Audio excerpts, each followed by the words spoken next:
गजानन महाराज की जय. आबा शेगाव छान आहे ना. लोकही खूप कॉपरेटिव्ह आहेत, सरळ मार्गी आहेत. म्हणजे आपण बाहेरून आलोय तर आपल्याला लुबाडतायत असंही नाही.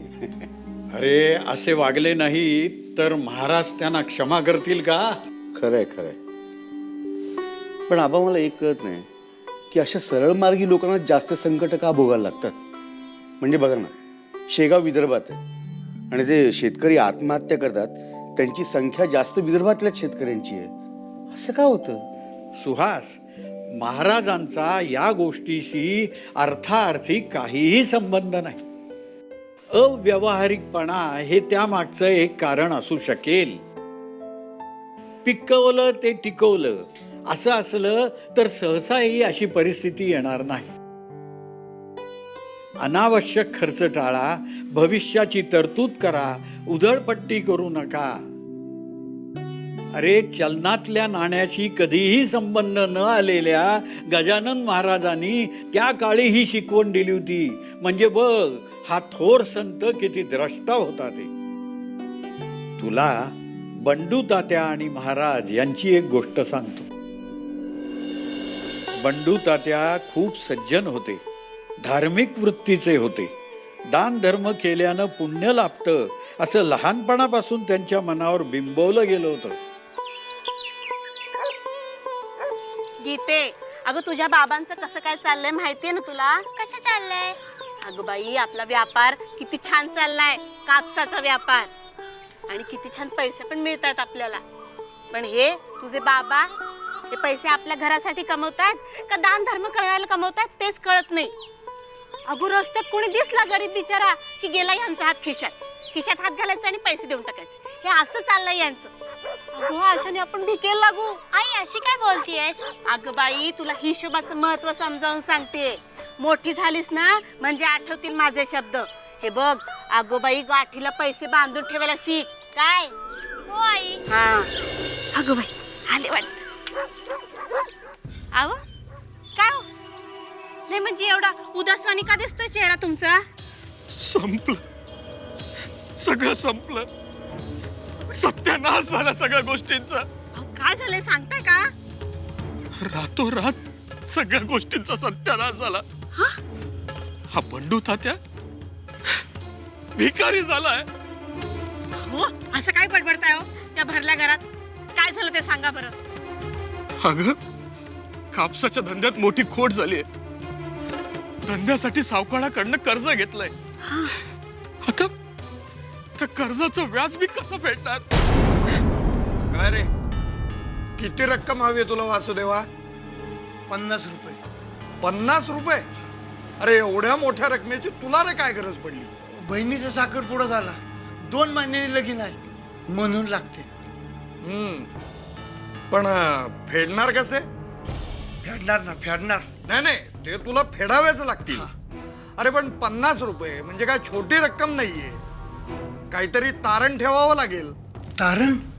हा, म्हणजे सोनं, घर, जमीन काही. मग काय विचार आहे? तारण बिगर नाही जमणार. नाही नाही नाही, बिगर तारणाचं मी कुणालाही कर्ज देत नाही. अरे स्वतःचा जीव टांगणीला कोण लावेल? मला एक सांग, व्याजासकट रक्कम परत मिळते का बुडते? तारण असलं म्हणजे कसं शांत झोप लागते. तुम्ही काही काळजी करू नका. आपण आपले दागिने गहाण ठेवू आणि रक्कम फेडून टाकू. तो सावकार मला दारात उभा राहायला नकोय.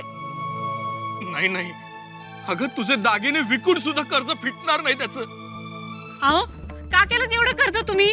हा, एवढा दान धर्म केलात की मालासाठी सावकाराकडनं कर्ज घ्यायला लागला? हे उचल याला दे, ते उचल त्याला दे. एवढा दान धर्म कशाला केला तुम्ही? हा, अहो दान धर्म केल्याने पुण्य लागतं, पण असं कर्जबाजारी झालं ना अप्रुती दिंडावडे निघतात. त्याचं काय? तुम्ही ज्यांना ज्यांना पैसे कर्जाऊ दिलेत, उसने दिलेत, त्यांच्याकडनं कधीही परत घेतले नाहीत. आता कोण येणार आपल्या मदतीला? आता आपल्याला गरज असताना येणार आहेत का ते लोक मदतीला? देणार आहेत का पैसे? तू जरा गप्प बसशील का? मला जरा विचार करू दे. हो, तुम्ही नुसते विचारच करा. विचार करून येणार आहेत का पैसे? सावकारचं कर्ज फिटणार आहे का? हा, नशीब आपलं घर नाही दिलं दान म्हणून कोणाला.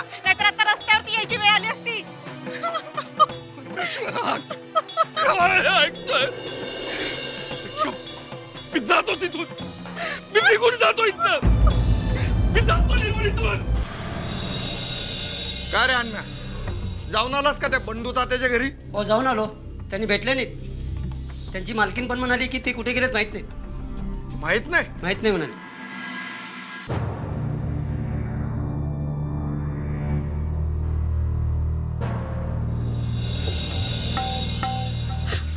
काय कुठं लपून बसलेत दानशूर बंडू तात्या? सावकार, माणूस धाडला तर तुमचं एक नाही दोन नाही, नेहमीच उत्तर हे घरात नाही येत म्हणून. खरंच हे घरात नाही येत हो. अहो, मग गेलेत कुठे ते तरी सांगा. तिथे जाऊन त्यांना गाठतो. मला माझी रक्कम हवी आहे. हे बघा, हे आले ना की तुमच्याकडे पाठवून देते. आणि कुठे गेलेत हे मलाही नाही माहित हो. खोटं बोलू नका. मला काय तुमचा डाव माहित नाहीये. आधी नवरा घर सोडून पळून गेला, आता तुम्ही या मुलीला घेऊन जाल. नाही हो, असं काहीतरी काय बोलताय तुम्ही? इतके वर्ष शेगावातच राहिलो आम्ही, कुठे जाणार शेगाव सोडून? चोराला पळून जायला काय एक वाट असते का? हं? पळता भुई थोडी असते त्याला. तुम्ही आम्हाला चोर म्हणताय? चोर नाही तर काय. अहो सावकार, तुम्हाला माहित नाही का आजवर यांनी किती दान धर्म केलाय, किती गरजू लोकांना मदत केली आहे, आणि असं बोलताय तुम्ही? कुणाच्या जीवावर केला दान धर्म? लोकांचे पैसे बुडवलेत आणि दान धर्म केलात. स्वतःला दानशूर म्हणून घेतलं आणि आता अंगाशी आल्यावर पळून गेलेत. माझे बाबा असे नाही तो काका. ते तुमचे कर्ज फेडतील. थोडी कळ काढावं सावकार. कापसाच्या धंद्यात अशी खोट आली नसती ना तर तुम्हाला इथे याची वेळच आली नसती. ते मला काही ठाऊक नाही. मला माझे पैसे हवे, आणि ती जर मिळाली नाही ना तर मी या घरावर टाच आणीन.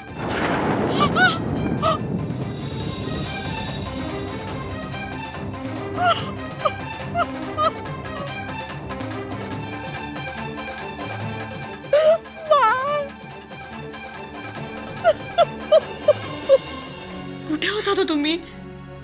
अगं, पैशाचा बंदोबस्त होतोय का ते पाहायला गेलो होतो. मग झाला का काय बंदोबस्त? नाही, नाही. अरे देवा. आजवर मी ज्यांना ज्यांना मदत केली ना त्या प्रत्येकाकडे गेलो होतो, पण एकही माणूस माझी मदत करायला पुढे आला नाही. झालं का?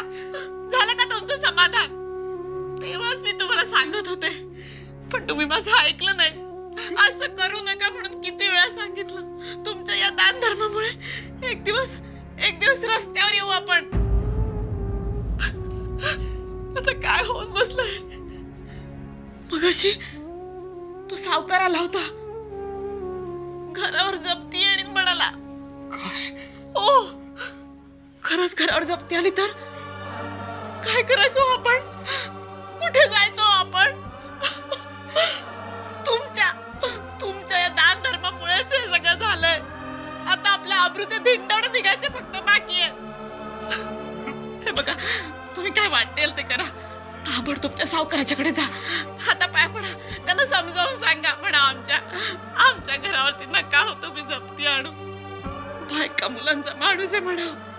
समजावून सांगा त्यांना. थोडे थोडे करून तुमचे पैसे फेडून टाकेन म्हणावं. काय म्हणतीये मी?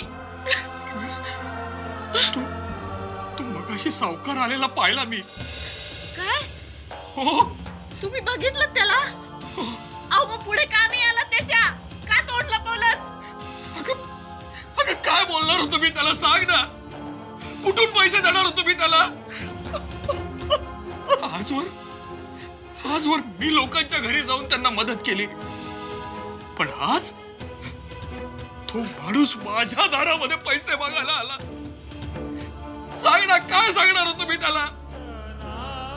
देवा, अरे कुठल्या जन्माचं पाप केलं म्हणून मला असले दिवस दाखवतोय देवा. देवा, मला यातून सोडाव रे देवा. मला सोडाव, वाचव देवा, वाचव रे देवा. नाही, सावकाराला व्याजाची रक्कम मी जर दिली नाही तर तो माझ्या आबरूचे धिंडवडे गावभर काढीन. इतकी वर्ष मी गावातल्या लोकांना दानधर्म केलं, जेवणावळी घातल्या, ते कशासाठी? पुण्य मिळवण्यासाठीच ना? पण नाही, माझ्या नशिबी काय आलंय, माझ्या अब्रूचे धिंडवडे तू गावाच्या वेशीवरती टांगेल. नाही,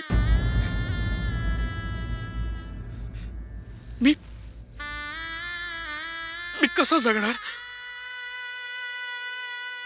इतके दिवस गावातले लोक मला दानशूर, बंडू, तात्या म्हणून हाक मारायचे, आणि आता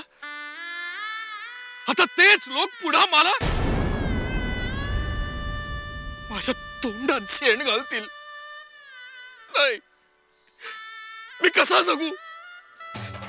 त्यापेक्षा उद्याचा दिवस उजळायच्या आत मी स्वतःला संपवून टाकणार आहे. मी संपवून टाकणार आहे. बंडू त्याला काय करताय? आत्महत्येचा प्रयत्न केल्याबद्दल तुमच्यावर खटला भरण्यात येत आहे. चला चला चावडीवर. आपण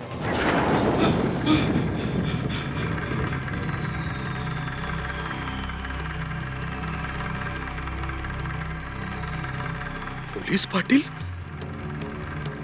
नाही, आता जगण्याला अर्थ नाही.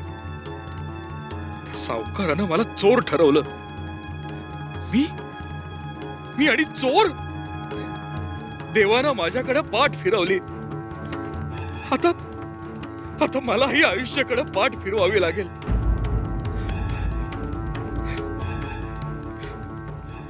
गायत्री, गीता, मला माफ करा. तुम्हाला सुख देण्यात मी कमी पडलो. मी जातो. गावात आत्महत्या केली तर लोक तुम्हाला आणखी नावं ठेवतील. मी हरिद्वारला जातो. तिथंच मी स्वतःला संपवीन. मी मेलोय की जिवंत आहे याचा कुणालाही पत्ता लागणार नाही. गावाबाहेर पडताना त्या सावकारानं मला पाहिलं तर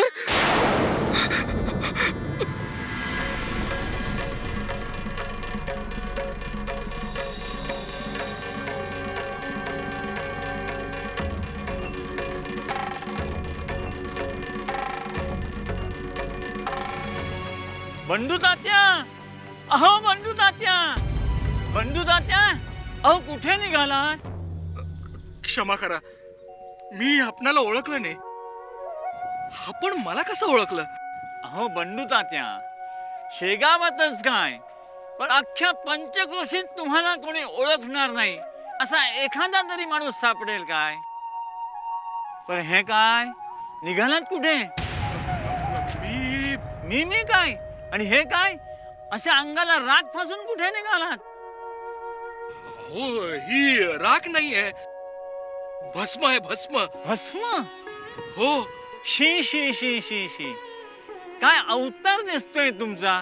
अगदी भस्मसात झाल्यासारखं वाटतंय. अहो बंडू तात्या, अहो या अशा अवतारात निघालेत तरी कुठे सांगाल की नाही?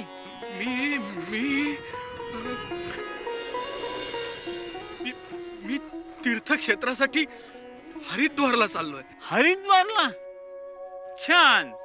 म्हणजे काखेत कळसा आणि गावाला वळसा.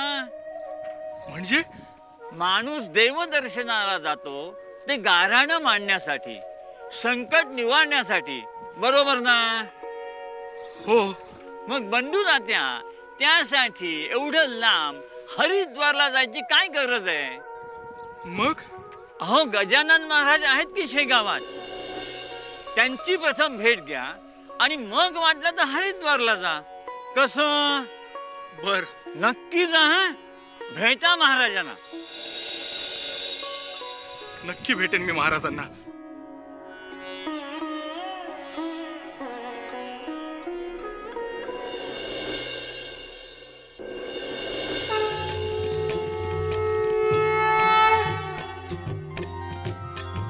महाराज, जय बंडू. महाराज, आपण मला ओळखता? हरिद्वारला निघाला होतास ना, आज चुकून इकडे कसा आलास? महाराज, अरे असं मरणाच्या मागे धावायचं नसतं, तेच आपणहून धावत येतं ना आपल्याला कधीतरी गाठतं.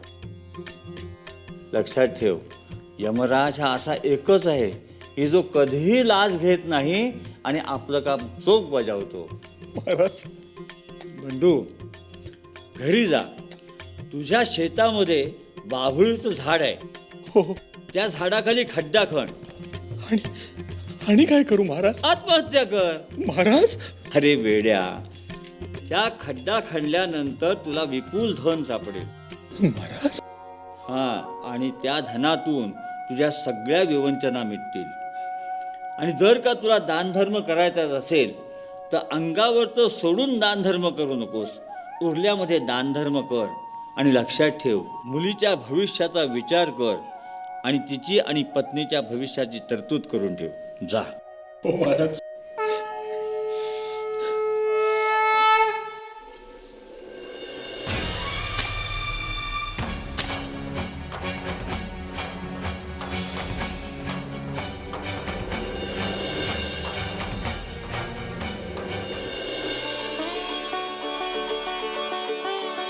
माऊली, तुमचा महिमा आघात आहे.